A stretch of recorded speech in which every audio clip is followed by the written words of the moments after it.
Good afternoon, and thank you for joining us today. I am Missy Clements, the Associate Director of CCWT, and today's webinar is being recorded. If you have questions at any time, please feel free to put them in the chat. Post-secondary degrees remain a powerful pathway to economic mobility, but for many graduates, that promise goes unfulfilled. Across the country, individuals with college credentials are underemployed in roles that don't require a degree or offer compensation that, that reflects their skills and experience. Today, I'm thrilled to host James Colten from Management Leadership for Tomorrow, Keith Olejniczak, I hope I got that right, from MDRC, and Stephanie Cafaro, I hope I got that right too, from COOP Careers, who will explore how targeted workforce programs can bridge that gap. And with that, I will turn it over to James. Thank you for joining us today. Thanks. I'm going to let Keith kick us off. Great. Okay, so welcome to the webinar on do career development programs advance college graduates towards high quality jobs. All right. So I can't see the presentation. Is it being shared? Not right this moment. Oh, there we go. Okay. Okay. So my name is Keith Olejniczak, and you can advance the next slide, Francesca. And I'm a research associate at MDRC. Presenting with me today is James Colten, the Director of Analytics at Management Leadership for Tomorrow, and Stephanie Carrera, the Managing Director of Recruiting from COOP Careers. So on the next slide, we have today's agenda. I'm going to start by presenting the problem that earning a credential, like a bachelor's degree, is not necessarily enough to obtain meaningful employment. James and Stephanie are then going to introduce you to two programs working to address this problem. I'll then provide you with an overview of the evaluations that MDRC is conducting of the two programs, as well as the next steps for these evaluations. We will reserve time at the end for questions. So if you have questions during the presentation, please add them to the chat and we will turn to them at the end. So the problem that we're looking at in this webinar is that post-secondary degrees and technical training can definitely be beneficial. But for some, this is not always enough to establish meaningful and sustained employment and ultimately economic mobility. Unfortunately, many college graduates remain unemployed or underemployed in roles that don't require a degree or pay accordingly. In fact, about 52% of graduates with bachelor's degrees are underemployed 1 year after graduating, and those who start out underemployed are 3.5 times more likely to remain so 10 years later. The root causes for this go beyond just the job market. Factors such as the type of major that one is pursuing, the lack of work-based learning opportunities, the lack of social capital, as well as discrimination may compound the challenges in finding meaningful employment for graduates. In particular, individuals that are first generation, low income, Black and or Hispanic see higher unemployment rates and are disproportionately concentrated in lower paying, less stable jobs following college graduation. So on the next slide, what can be done to advance college graduates toward success in finding meaningful employment? In this presentation, we're going to talk about two programs that aim to help college graduates secure good jobs that match their salary expectations and ultimately fully compensate them for their skills and experiences. And this is done by providing comprehensive career development services. The services that these programs provide, these two programs that we're going to look at provide, include work experience, professional coaching, social capital development efforts, including help building personal and professional networks, and one of the two programs, technical skills training. So first, James is going to provide an overview of MLT's Term Pro program, which serves college juniors and seniors through post-graduation. And then we'll hear from Stephanie, who will tell us about the COOP Careers Fellowship, which serves those that have already graduated from college. So I'll turn it over to James. Everyone, thank you, Keith, for the introduction. Thank you, Missy, and the CCW team for hosting us and continuing to publish really timely research. I know I've found a lot of personal interest in things like internship attainment, cultural capital, publications. It's all been really helpful. Anyway, so my name is James Colten. I currently serve as the Director of Data Analytics at Management Leadership for Tomorrow. I've been with MLT since 2013. And from about 2021 through last year, I was working pretty much full time on the Term Pro program and study. And so a little bit about MLT to get started. MLT launched its first program in 2003, originally intending to help high performing young professionals get into top tier MBA programs. The thought was someone could be talented, they could have the right credentials, they could be hardworking, they could have put in all the right hours in the right places, and they still might not have the right social or cultural capital levels in order to break into those career accelerating spaces like a full-time MBA. I'm going to highlight one quote from our CEO, John Rice, who is, I have to shout this out, currently famous as a father to UCLA star Kiki Rice. If you watch college basketball, it's one only. But he says this really nicely. Our country's greatest untapped resource isn't mineral trapped deep underground or new technology yet to be invented. It's people whose skills and talents currently go underutilized. Let's go to the next slide. For the past 20 years, we've used this approach to expand economic opportunity and try to create a more inclusive economy. Our programs lay a foundational playbook for young people to achieve economic mobility for themselves and their families. We've partnered with hundreds of companies, helping them recruit a diverse workforce. We worked with hundreds and thousands of leaders to help develop their skills. And with those skills, our hypothesis is that leaders will foster workplaces and cultures where employees can thrive. Next slide. Um, you can find all these slides or all these data in our impact report. Main thing here, we worked with 15,000 individuals across all of our programs, and now we categorize roughly 1,600 as senior leaders in their sectors. Next slide. So where does MLT work? The three buckets here, we have college students, we've got early career and MBA, and then mid-career and above. Career Prep on the left side is our flagship undergraduate program and is the model for Turn Pro. When I started at MLT, Career Prep was serving about 250 students a year, and now we're serving upwards of 2,500 students, I guess, per cycle. Our MBA Prep program, as I mentioned before, is our flagship program for young professionals, where the goal is a top tier admission to a top MBA program. And then for mid-career and above, an example of this is our Career Advancement Program, or CAP. We provide executive coaching to leaders at our partner organizations. And the goal is there, like a C-suite promotion or a board membership. Other programs here you can check out another time, or I can answer questions about later. Next slide. So Turn Pro is new, and we piloted Turn Pro as a part of this study. Turn Pro came to be because as Career Prep grew, we realized we need, as an organization, to do some things differently in order to scale how many students we can serve per year. So we got a grant or funding from Blue Meridian Partners, the studio at Blue Meridian specifically, in order to do this research and to test these hypotheses.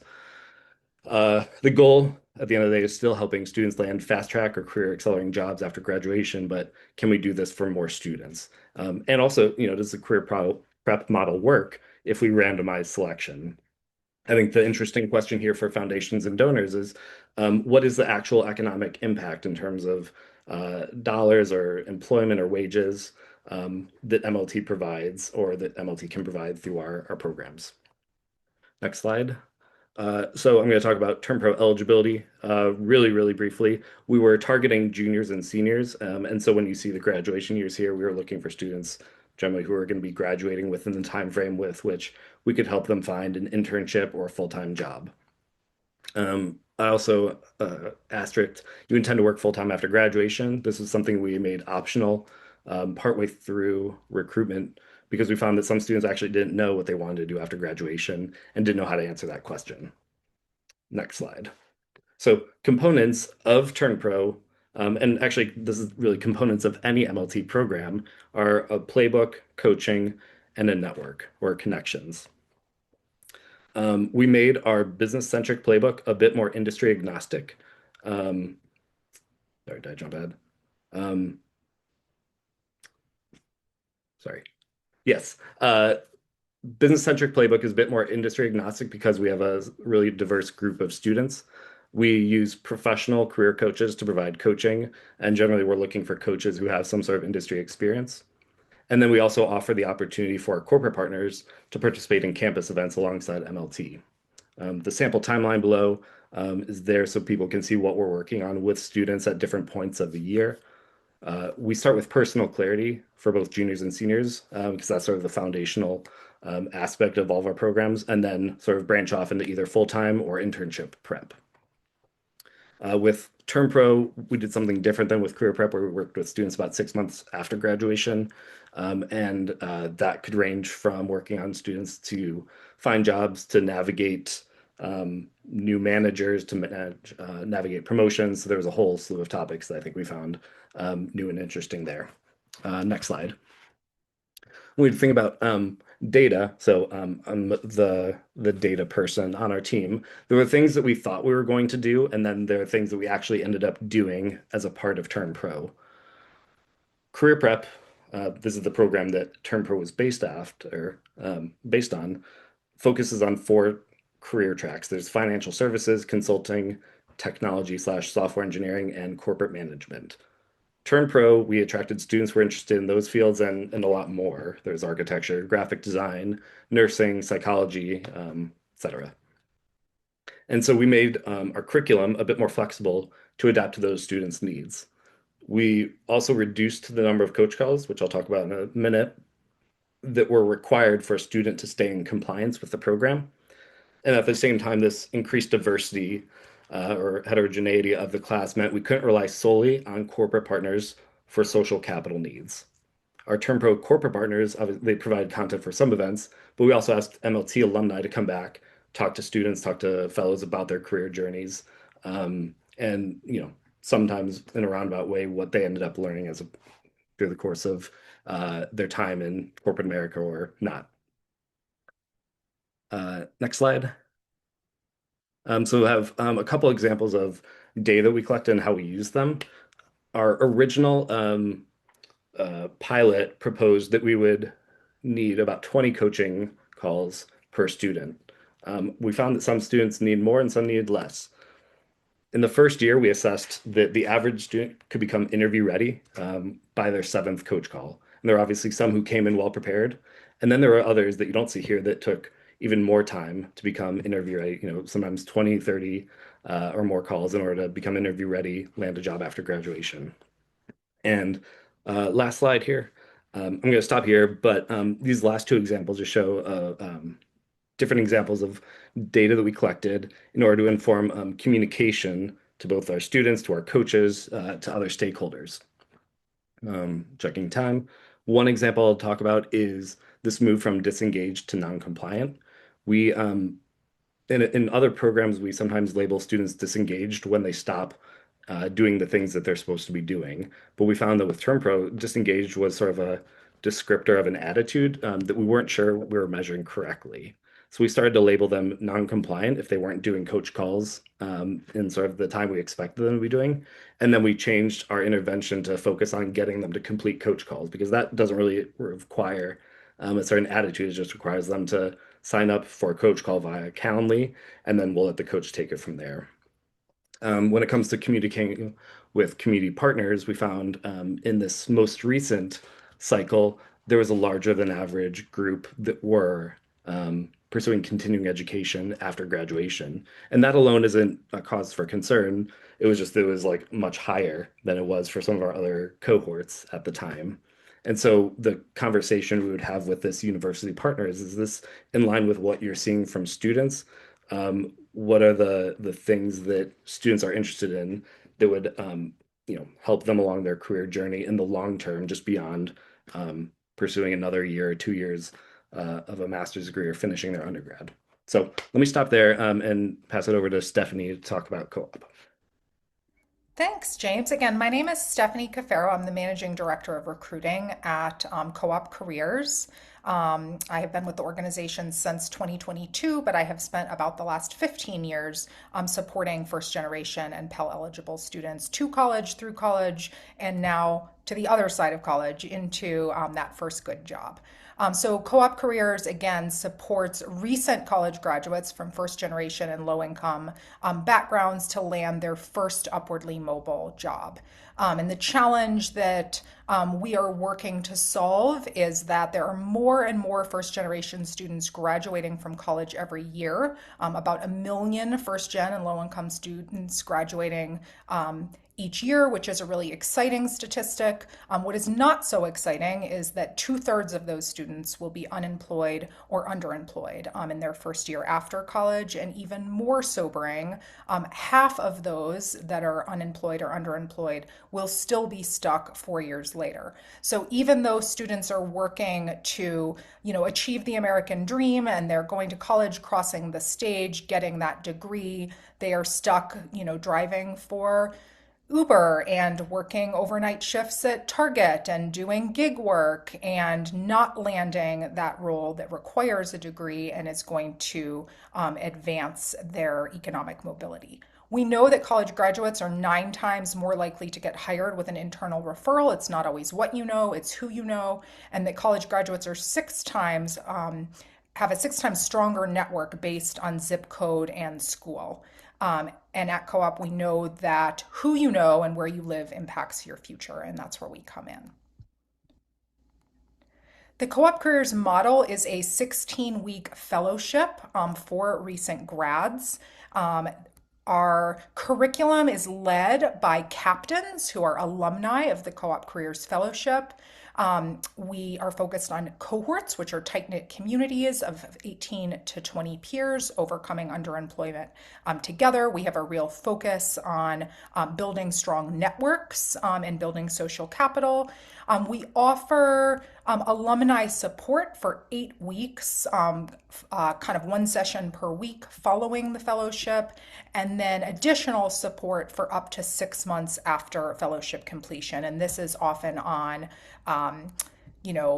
job skills readiness, on actual job search strategy and support. So our goal is to increase the number of alumni who are fully employed in a college level job within 6 months of completing our program. Next slide.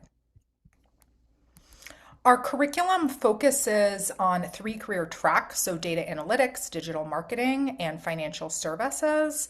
And our curriculum, which is currently 200 hours of synchronous curriculum, includes head skills, which are specific skills from one of these 3 tracks, heart skills, which are what we often call soft skills, how to communicate in the workplace, how do you navigate a conflict with a manager or a peer, how do you kind of smoothly transition from being a college student and recent grad into the full-time workforce.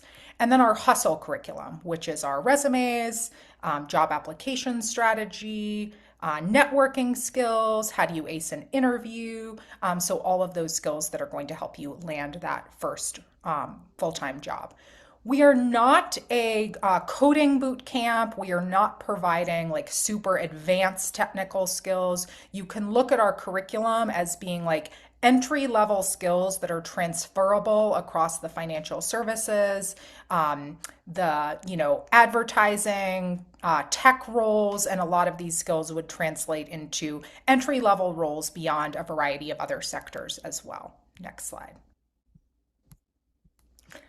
Our program really focuses on layers of support.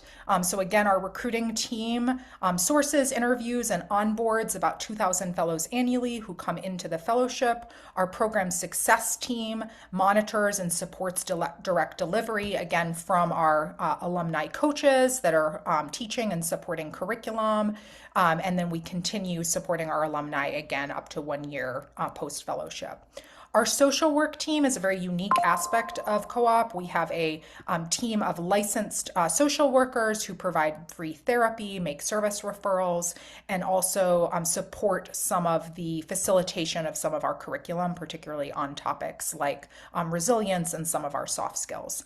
Our employer partnerships team builds tailored engagement with employer partners, mostly across the tech, advertising, and financial services sector. And we're working with a lot of early talent teams to create hiring plans and opportunities to engage directly with our fellows and alumni to increase hires at those companies.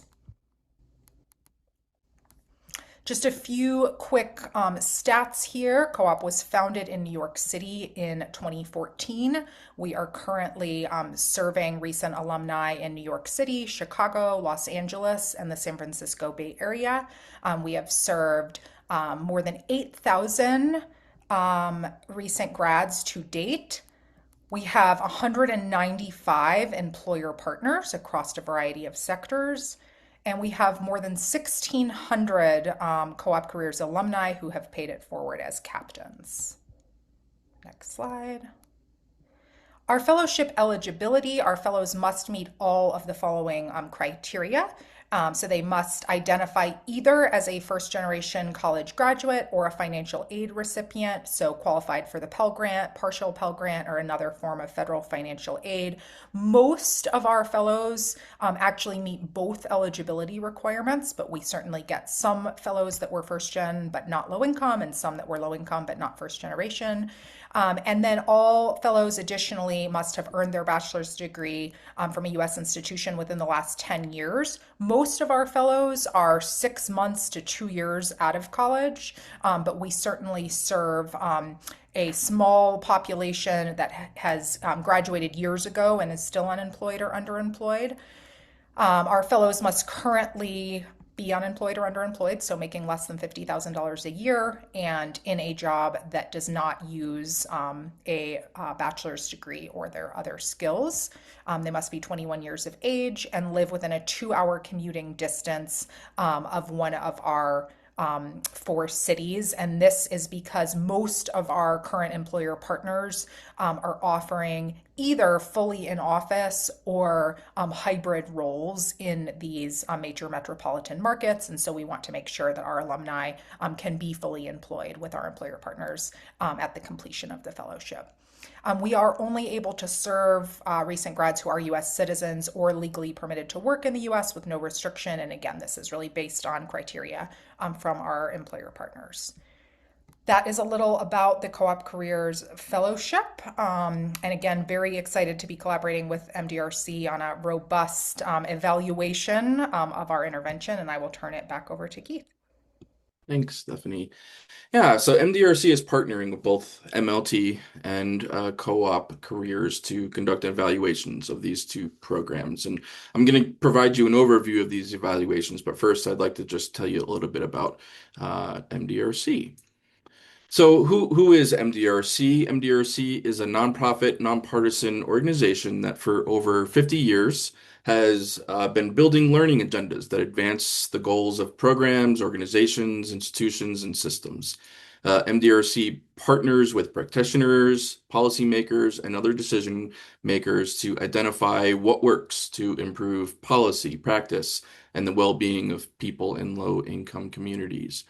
So we do this by both rigorously evaluating programs and policies and by providing technical assistance. So through these evaluations, MDRC assesses impacts on outcomes and disseminates lessons to practitioners as well as policymakers. So for example, we test programs that provide career and technical training, work-based experience, innovative case management, and job coaching. And we build evidence on strategies to improve employment and earning outcomes for those participants of those services. MDRC also draws upon these lessons and its own expertise in working directly with programs and agencies to help them improve their effectiveness and efficiency.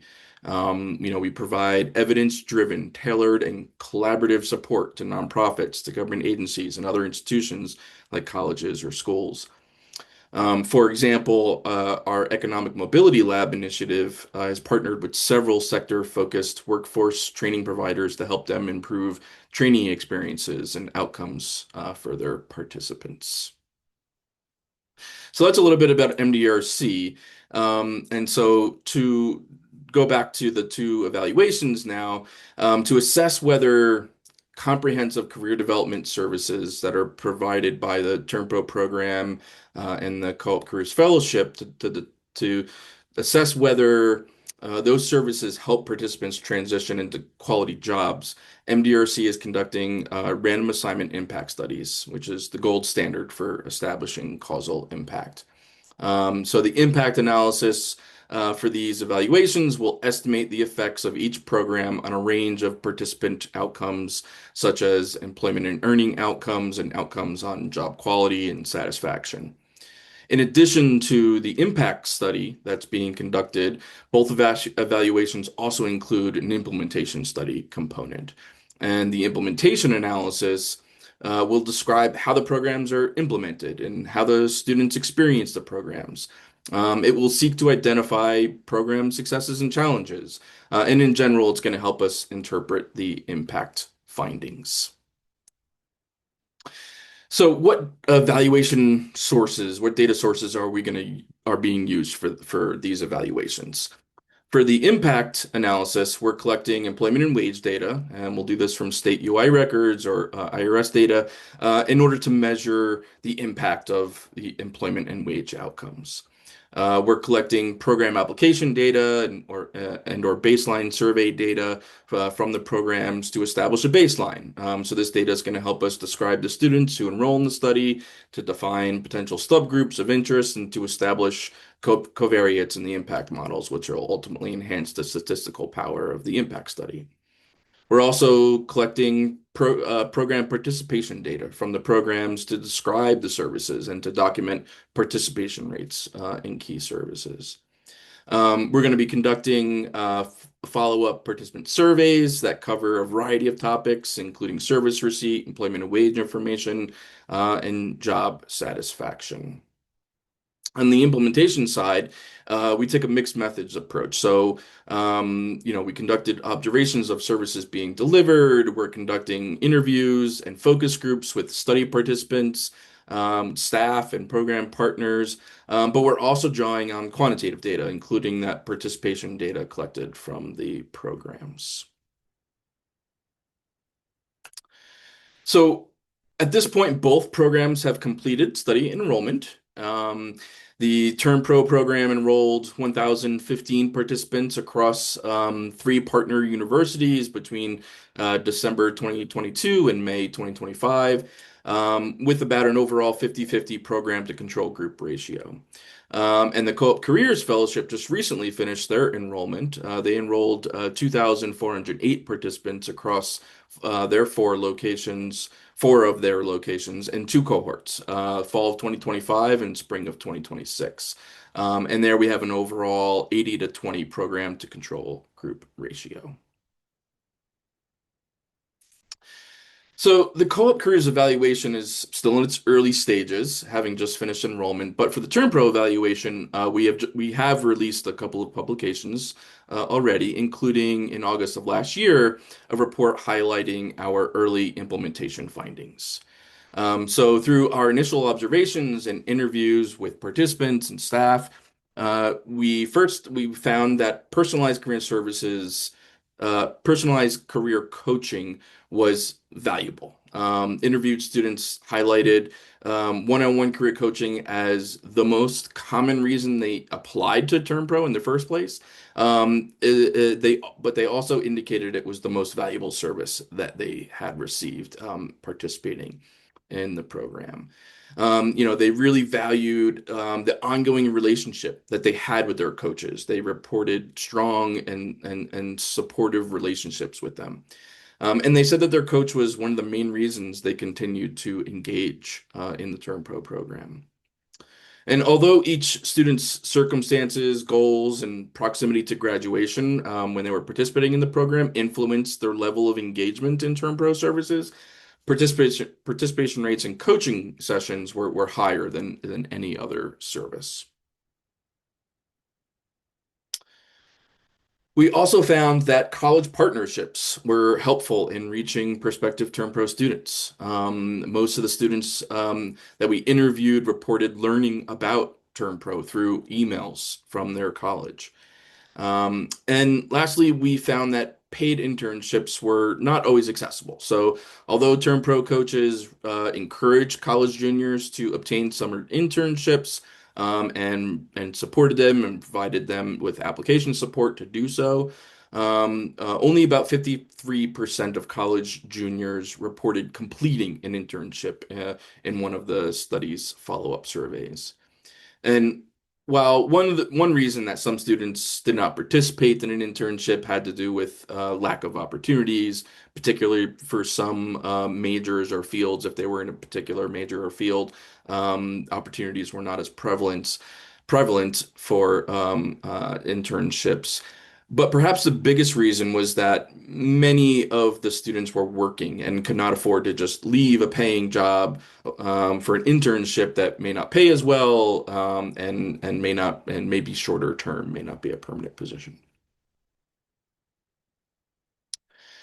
So what's next for the programs and the evaluations? MLT's TermPro program has ended. It ended earlier this year, but the COOP Fellowship is ongoing. Both evaluations are still in progress and ongoing, and both will have a final impact report to answer the question about whether these programs have had an impact on employment and earnings. The TermPro report, which is due out in 2028, will include final impacts as well as updated implementation findings, which will draw on additional data collection, including follow-up student interviews and staff interviews. The co-op project expects to have at least one comprehensive report due out in 2029 that will include all of the impact and implementation findings. And the findings from these studies will really help inform strategies to support college students and graduates who are at risk of being unemployed or underemployed in roles that don't require a degree or pay accordingly.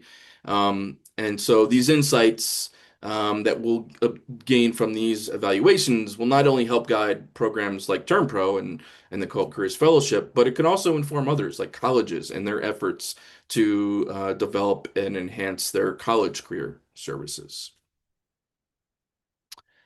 So that is the end of our presentation, but we're happy to answer any questions. We have any questions in the chat?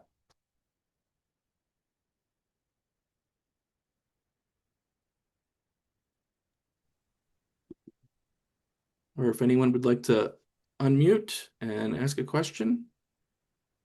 There are no questions in the chat, but participants are more than welcome to unmute their video and or audio to ask questions, or you can put them in the chat and we can answer them that way if you don't want to be on the video.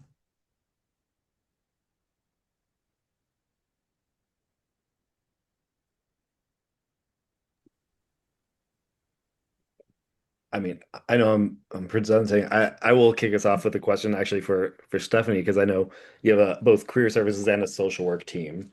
And so I'm just wondering like what process you use for referring students to something that's mental health related as opposed to working with them on something that's maybe solely career related. Such a great question. Thank you, James. I think when we think about each of our fellows as being whole individuals and often like career being such a big part of who we are as people, that the mental health and financial health can all be very important aspects of each individual journey. So again, as I shared, our social work team supports our fellows and alumni in a number of really meaningful ways. They support facilitation of some of our heart curriculum. So that is some of our specific workshops on navigating imposter syndrome in the workplace and effective communication and resilience and just overall wellness. We also have a team that can support our fellows with individual short-term counseling or referrals out to other community resources that may be able to help them in another capacity. Just given the population that we're serving, sometimes we have fellows that end up, navigating food insecurity or housing insecurity, and it's hard to land that great job even with a degree when you're navigating all of these other kind of life challenges. And so that has been a really meaningful way that our social work team has been able to come in and support just like overall wellness of our participants through our program and then into their journey as alumni. Rosalie has raised her hand. So go ahead, Rosalie. Thank you so much. This has been a great information sharing opportunity for us to all learn. As we think about future state and future studies, what are some of the challenges and best practices learned about recruiting in order to have robust studies?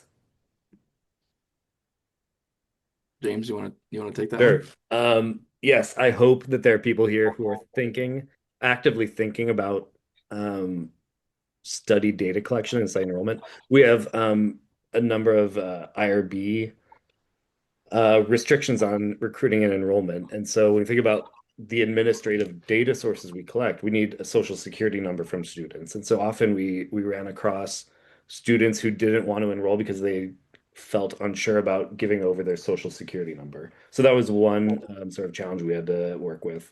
Another is, we're working with a somewhat new, I would say, recruiting strategy of working directly with universities. Our career prep program was different in that we might have, I mentioned 2,500 fellows. Those 500 fellows are coming from 300 or 400 schools. And so for us to scale up to hundreds of fellows at a single school is also a little bit different for MLT. But part of it was for us to learn what does it take to go work with a couple hundred students at a few different universities as opposed to just working with, 2 to 10 across hundreds of universities. So I think those were a few. And certainly, informed consent is super important for studies like these. And so for us to learn how to do that well and efficiently as an organization is also a learning. I actually have sorry, Stephanie, were you going to say something? Yeah, I was just going to flow in as well and say appreciate and have appreciated James' perspective on this as well as another organization that navigated the recruitment for this study.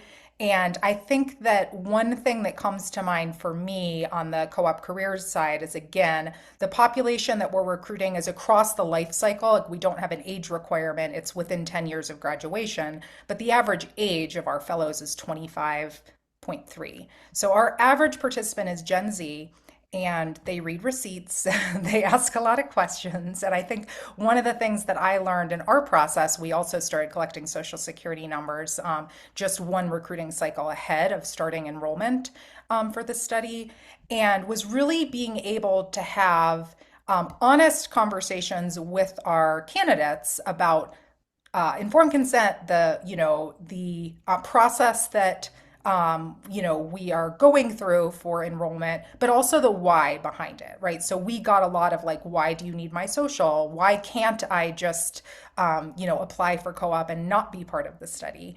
And I think being able to really explain the why and how important this research is to future career opportunities for other first generation and Pell eligible students actually resonated with a lot of folks in ways that even surprised me and were actually inspiring and heartwarming at times. And obviously we had some recruitment challenges. We had candidates during our process that, decided to withdraw because they didn't want to engage in the research. And we always just validated that like that is a decision, and ultimately you should make the decision here that like makes sense for you.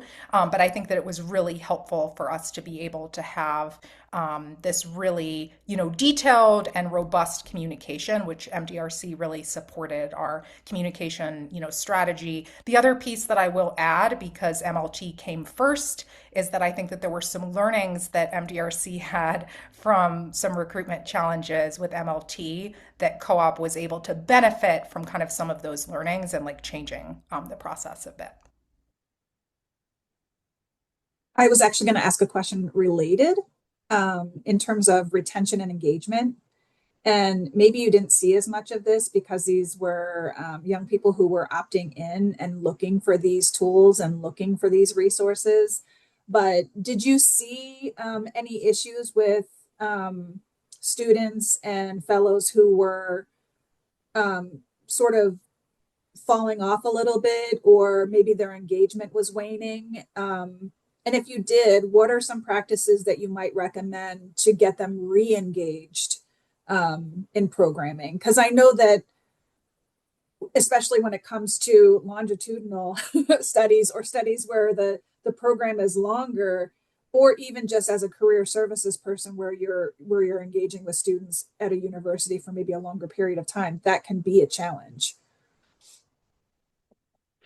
Yeah, I mean, I can start by just saying, I mean, on the COOP Careers Fellowship side, it's we're still early on, but we, as I think I mentioned earlier, with Term Pro, we did see pretty high participation rates with with coaching sessions, and we hope to further explore uh, that with the coaches. Will be continuing to we'll be presenting additional information based on additional interviews that we had with coaches regarding that. Um, and and so yeah, I think what what we are seeing is that students, based on where they were in their sort of academic journey, definitely had a lot to do with like how much they were engaging, and we saw different engagement levels based on the different services. So while coaching was the primary was the highest participation rates. There were lower participation rates in other services that perhaps are going to be more likely to be pertinent to them as they approach graduation, for example. James, you want to add anything to Yeah, that? I think I talked about segmenting our students earlier of trying to figure out like who's we use the word non-compliant, who hasn't done a coach call in 3 months. And when someone hits that point, we're following up by email, by text, calling them. It's sort of the um, maybe an outdated reference, Ryan from Wolf, where it's basically throwing every communication piece we have at them, reaching out on LinkedIn, and just saying like, "Hey, you're part of this program. We want to know, like, let you know you're still eligible for these services." And so it's just trying to get that conversation started. And it's not always going to lead to engagement directly. It takes a couple touch points. But I think we found ourselves doing that for a small number of people. And I think we also know that some attrition is always going to happen. Our career prep program might have 10% attrition be the norm. And so if we're sitting at 10 or 20%, that's not necessarily a cause for alarm, but it's once it starts getting above 20% that we should be thinking about how do we get these students back into the fold. Thank you. There is another question in the chat from Christy. Are there any top themes that Turn Pro coaches glean from working with students? And examples might be top concerns, questions, or hurdles. And were there any top student themes gleaned from MDRC's observations of Turn Pro's programming? Yeah, I think so. I touched on this a little bit earlier, but there were definitely a big portion, a large portion of the students were working, and this was definitely something that I think impacted their participation in internships, which Term Pro highly encourages for juniors in their summer year following their junior year, and so. I think that was definitely something, a common theme and thread that we'll continue to explore as we and analyze our additional follow-up interviews and staff interviews. And um, we, in addition to that, there was also challenges with there being opportunities for individuals that were pursuing certain majors or were in certain industries or areas that were less likely to have internship opportunities directly related to their interests.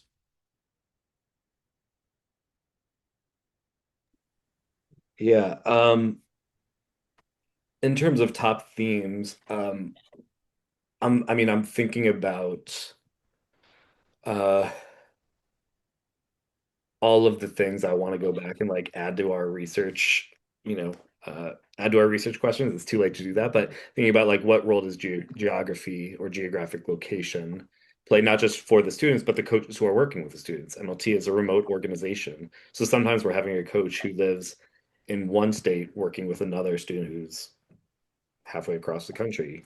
And it's not just about the time zones, or it's not just about the differences, but there's sometimes just a different way of like thinking about opportunities when you have that like cultural difference. Um, so that's something I think that I'm curious about. Um, uh,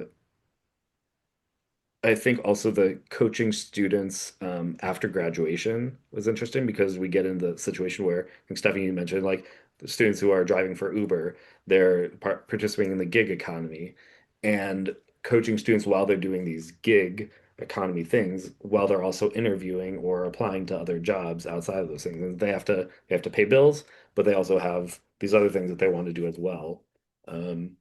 And yeah, so it's more of a questions of like what are those interactions like? Um, And we did find, I mean, most students were actually appreciative and liked the remote coaching component because it offered a lot of flexibility, right? So especially if these were students, that were working or were, driving, commuting to a campus. For example, the ability to Zoom and converse, meet with their coach remotely definitely was facilitated by that flexibility. So.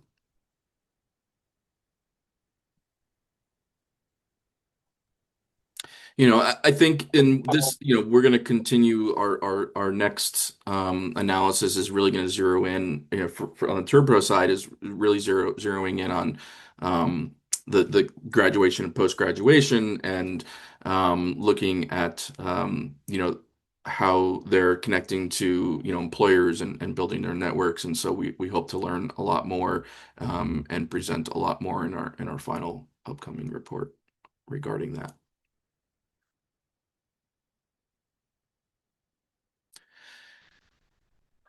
Yeah, Yeah. in terms of online versus traditional, we had a very small subset of our Turnpo population was online. Too small to really be able to glean anything or pull anything from that type of sample size, but we'll continue to look at that to see if there's anything that we can learn specifically about the online students. Yeah. Future study. Yeah, I hear that. And I hear you, James, too, on the questions that you want to add to the study, because isn't that so funny how those pop up and you're like, oh, I wish that was in the study because I really want to know that. So I do hear you on that. It can be painful. Any other questions from our audience?